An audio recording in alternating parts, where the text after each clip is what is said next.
Welcome to our channel sharing the knowledge. आज इस video में एक नया चैप्टर शुरू करने वाले हैं, बायोलॉजिकल क्लासिफिकेशन। फर्स्ट चैप्टर हमारा खत्म हो गया है, आज हम एक नया चैप्टर शुरू करने वाले हैं। तो इस चैप्टर में हम डिस्कस करेंगे जो भी हमने फर्स्ट चैप्टर में पढ़ा था, तो उसको हम और थोड़ा ब्रीफली डिस्कस करेंगे इस चैप्टर में।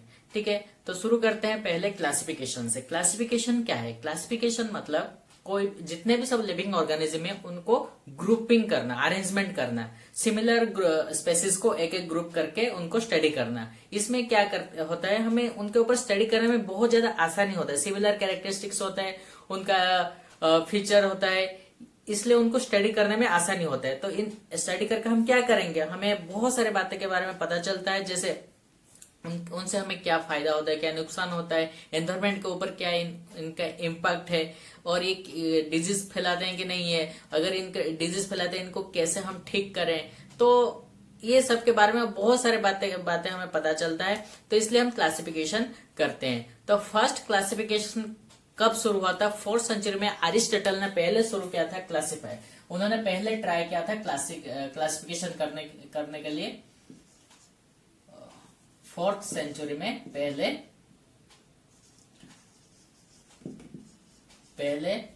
किसने किया था? अरिस्टोटल ने।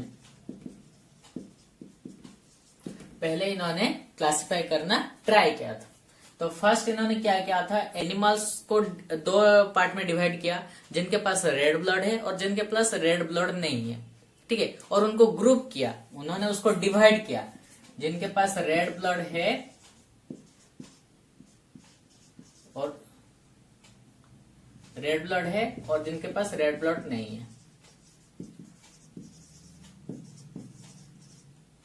डिवाइड किया उनको, फिर उनको ग्रुप किया, एनिमल्स को ग्रुप किया। फिर कैसे ग्रुप किया? On the basis of where they lived, वो कहां पर रह रहे हैं, वेयर दे लिव्ड। जैसे कि water, air and land, in 3 category में उनको ग्रुप किया। जो वाटर में रह रहे हैं, कौन एयर में रह रहे हैं और लैंड में रहे, उनको इन्होंने सिर्फ ग्रुप कर दिया। और डिवाइड किया कैसे, किसके पास रेड ब्लड है, किसके पास रेड ब्लड नहीं है। ये एनिमल को ऐसे क्लासिफाई किया। फिर प्लांट को क्लासिफाई करना है।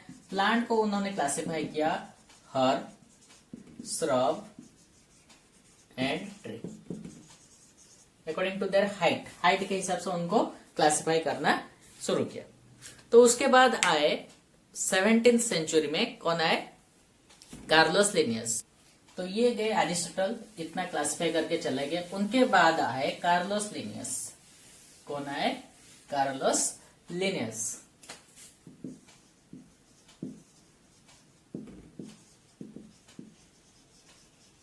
इन्होंने क्या किया, ये 1758 में इन्होंने अपना प्रपोजल दिया क्लासिफिकेशन का। क्या इन्होंने बोला कि जितने भी सब लिविंग ऑर्गेनिज्म हैं उनको 2 पार्ट में डिवाइड कर देते हैं, plant and animals. So plant को बोला इन्होंने प्लांटे एंड एनिमल्स को एनिमलिया। ठीक है, इन्होंने 2 ऐसे क्लासिफिकेशन किया, 2 ग्रुप बनाए। ठीक है, तो इनका जो क्लासिफिकेशन था ये किसके ऊपर बेसिस था? मॉर्फोलॉजी के ऊपर, मतलब बाहर से जो भी फीचर देखते हैं इन्हीं के ऊपर इन्होंने बेस करके ये 2 ग्रुप बनाए और कुछ नहीं देखा, जिसके वजह से इसको बाद में एक्सेप्ट नहीं किया गया। क्यों नहीं किया गया वो भी हम डिस्कस करेंगे। तो इनको कार्लोस लिनियस के बारे में थोड़ा जान लेते हैं। ये हैं, इनको बोलते हैं फादर ऑफ टेक्सोनॉमी। इन्होंने एक साइंटिफिक सिस्टम दिया था, कोई भी ऑर्गेनिज्म को एक नाम देने के लिए भी एक ऑब्जेक्ट है, उसका अलग अलग नाम होता है। लोकल नेम होता है, इंग्लिश में अलग नाम होता है और एक लैंग्वेज में अलग सा नाम होता है। इसलिए उनका एक ही नाम देना जरूरी था, एक साइंटिफिक नेम देना। तो कार्लोस लिनियस ने उनको एक साइंटिफिक नाम कैसे देते हैं ये सिस्टम दिया था, जिसको हम बोलते हैं बायनोमियल नोमेनक्लेचर। इनको फादर ऑफ टेक्सोनॉमी भी बोला जाता है, इसको याद रखना। प्लांट में कौन कौन आए, एनिमल में कौन कौन आए? तो प्लांट में आते हैं जितने भी सब ग्रीन प्लांट्स आ गए, ऑल ग्रीन प्लांट्स को इन्होंने रखा प्लांट में। और कौन आया? मॉस, फंगी और लाइकेंस, ये सबको इसमें रख दिया। एनिमलिया में कौन रहा है? जितने भी मल्टीसेलुलर ऑर्गेनिज्म थे, मल्टीसेलुलर यूनिसेलुलर, जितने भी मल्टीसेलुलर यूनिसेलुलर ऑर्गेनिज्म थे उनको उन्होंने रख दिया एनिमलिया में। उसके बाद आया किसके बेसिस पे इन्होंने ग्रुप बनाया, किसके बेसिस पे इनको उन्होंने डिवाइड किया। तो फर्स्ट जो स्टेशनरी थे, मतलब एक ही जगह फिक्स है, मतलब मूवमेंट नहीं कर पा रहे, तो ये जो प्लांट हैं ये मॉस ये सब मूवमेंट नहीं कर पाते, तो इनके बेसिस पे इन्होंने रखा दोज व्हिच आर स्टेशनरी, उनको रखा प्लांटिव, दोज व्हिच आर स्टेशनरी, जो मूवमेंट नहीं कर पाते, ठीक है, स्टेशनरी एक ही जगह रहते हैं। इसमें क्या है, those which are not stationary, not stationary and they could move, ठीक है। उसके बाद इन्होंने देखा प्लांट में क्या बोला कि ये जो है अपना खाना खुद बनाते हैं, इनके पास क्लोरोफिल होता है, presence of chlorophyll, presence of chlorophyll in chloroplast, chloroplast में इनका क्लोरोफिल होता है, जिनके वजह से ये सब अपना खाना खुद बना लेते हैं। They prepare their own food in the presence of sunlight, ये सनलाइट के प्रेजेंस में ये अपना खाना बना लेते हैं। एंड इनको ये होते हैं ऑटोट्रॉफ्स, खाने के लिए और किसी के ऊपर डिपेंड नहीं करते हैं। लेकिन यहाँ पर क्या होता है, इनके पास आप क्लोरोफिल नहीं होता, एब्सेंस ऑफ क्लोरोफिल, खाना खुद नहीं बना पाते।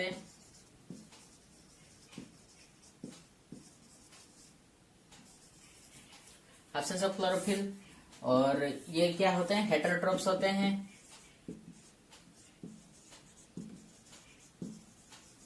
ठीक है। अच्छा, और बोला कि इनके पास जो है सेल वॉल होता है और इनके पास सेल वॉल नहीं होता है, ठीक है।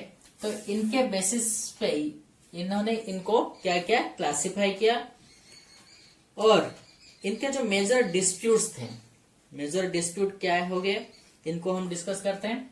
तो ये सब देख लो, याद रख लो, किसके बेसिस पे उन्होंने ये जो ग्रुप बनाया था प्लांटी और एनिमल, किसके बेसिस पे क्या था, इस बेसिस पे क्या था। उसके बाद हम पढ़ेंगे मेजर डिस्प्यूट, इनमें डिस्प्यूट क्या आया था, ठीक है। इरेज कर रहे हैं।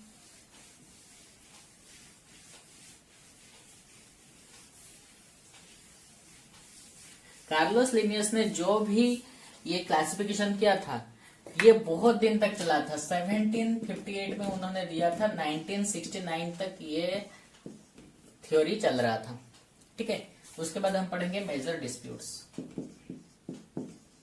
डिस्प्यूट क्या था, मेजर डिस्प्यूट इनमें क्या था। तो फर्स्ट थिंग इन्होंने बोला, जो प्लांटी में जो भी आते हैं ऑर्गेनिज्म स्पेसीज जो भी आते हैं, ये स्टेशनरी होते हैं, मूवमेंट नहीं कर पाते हैं। तो बहुत सारे ऑर्गेनिज्म थे जो कि मूवमेंट कर पाते थे, बोथ प्लांट एंड एनिमल का कैरेक्टर शो कर रहे थे। इनका एक बड़ा सा एग्जांपल है यूग्लिना। यूग्लिना क्या है, देखते हैं किस तरह दिखता है, इमेज में यहाँ पर दे रहा हूं, देख लेना। तो यूग्लिना क्या है, इसका स्ट्रक्चर ऐसा है कि ये पानी में मूवमेंट कर पाता है। इसका एक फ्लैजेला होता है, जिस फ्लैजेला के वजह से ये पानी में मूवमेंट कर पाता है, ठीक है, उसको यूज करके मूवमेंट कर पाता है। अच्छा, तो इसके पास क्लोरोफिल भी होता है, जिसके वजह से ये लाइट के प्रेजेंट में खाना बना के खुद खा सकता है, लाइट के एब्सेंस में भी एनिमल की तरह खाना ये खा सकता है, अपना खाना ले सकता है। तो ये जो है यूग्लिना, ये एक मेजर डिस्प्यूट था इसका। सेकेंड पॉइंट है स्लाइम मोल्ड्स। स्लाइम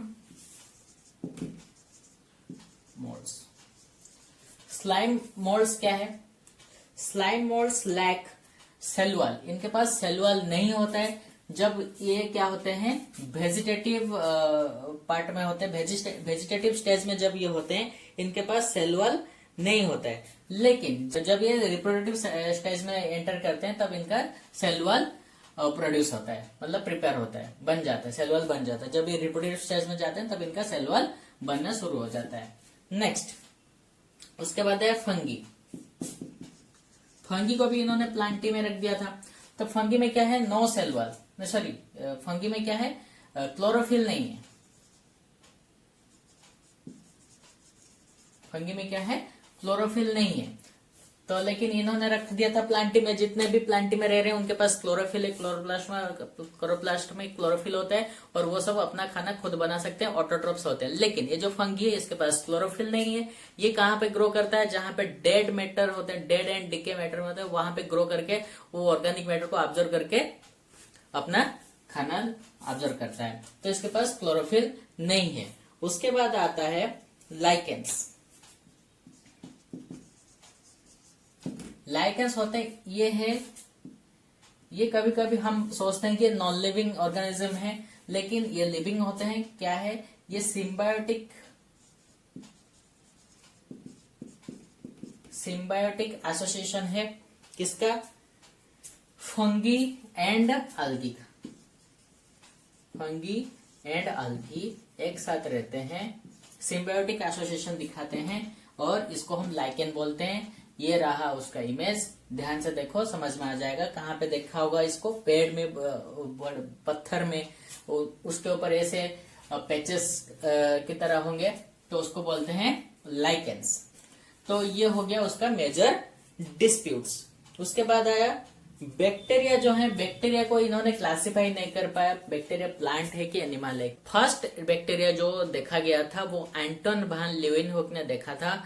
एक टीथ स्क्रैपिंग में देखा था उन्होंने, पहले बैक्टीरिया को उन्होंने देखा था, एंटोन वान लीeuwenhoek। अच्छा, ये हो गया मेजर डिस्प्यूट्स। अब हम देखेंगे इसका डिसएडवांटेज क्या था, जिसके वजह से इसको हम एक्सेप्ट नहीं किए।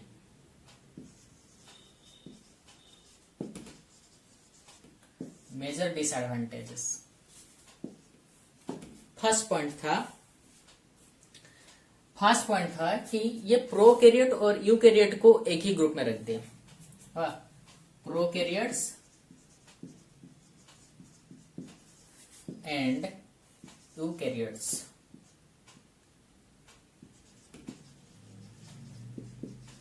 Grouped together.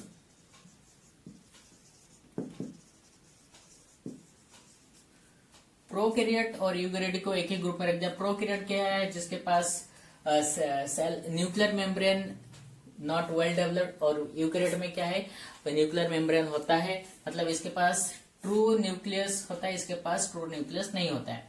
सो प्रोकैरियोट और यूकैरियोट को बहुत सारे डिफरेंस होता है। यूकैरियोट प्रोकैरियोट में ये प्रिमिटिव होते हैं, ये न्यू होते हैं, मॉडर्न सेल्स होते हैं, ये प्रिमिटिव होते हैं, पुराने सेल्स होते हैं। तो इनके बीच में बहुत सारे डिफरेंस है। तो इन्होंने क्या किया, उनको एक ही ग्रुप में रख दिया।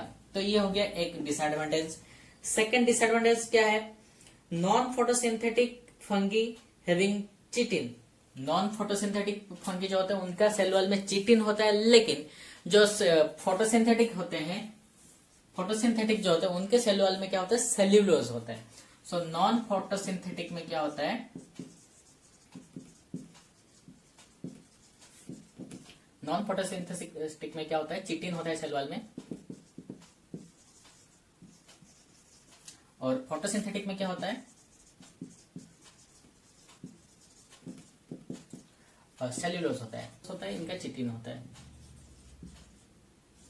ठीक है, तो ये हो गया और एक डिसएडवांटेज। और एक डिसएडवांटेज क्या आया, नहीं, यूनिसेलुलर और मल्टीसेलुलर को भी एक ही ग्रुप में रख दिया। यूनिसेलुलर ऑर्गेनिज्म, मल्टीसेलुलर ऑर्गेनिज्म, सबको एक ही ग्रुप में रख दिया, और ये हो गया उसका और एक डिसएडवांटेजेस।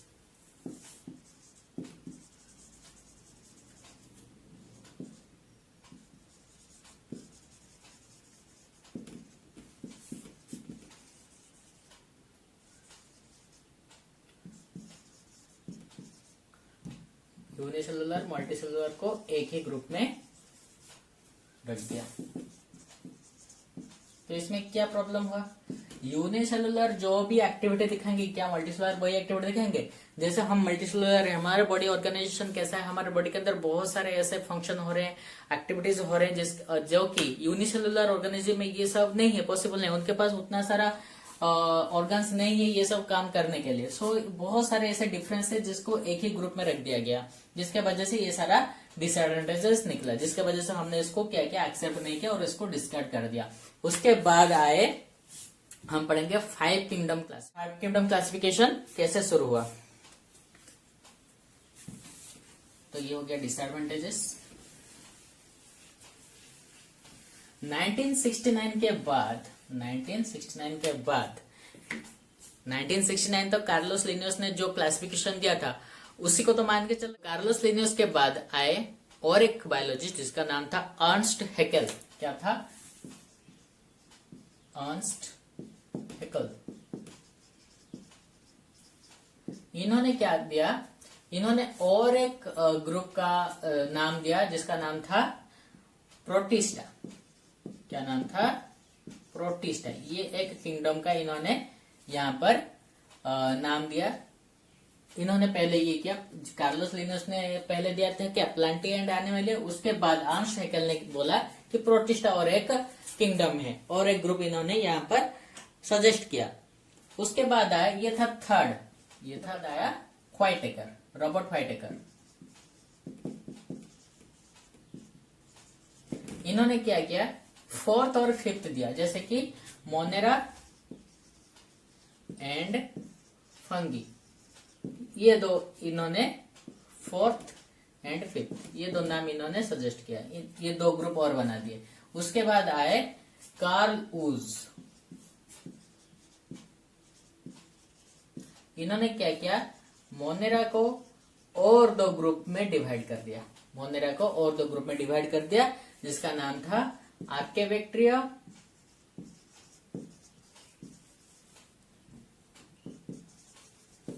And eubacteria. ठीक है, तो इन्होंने ये ऐसे होके आ गया हमारा फाइव किंगडम क्लासिफिकेशन।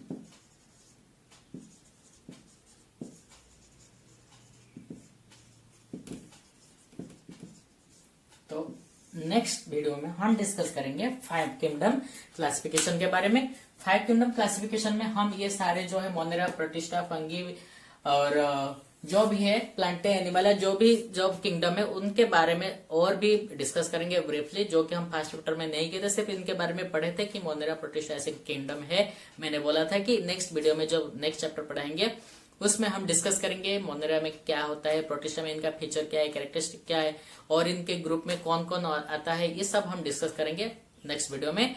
तो तब तक के लिए अगर आप नए हैं तो सब्सक्राइब करें, और वीडियो अच्छा लगे तो शेयर करें। प्लीज सब्सक्राइब करो और वीडियो को और ज्यादा से ज्यादा शेयर करो। Thank you for watching. This is Manas Varna signing of.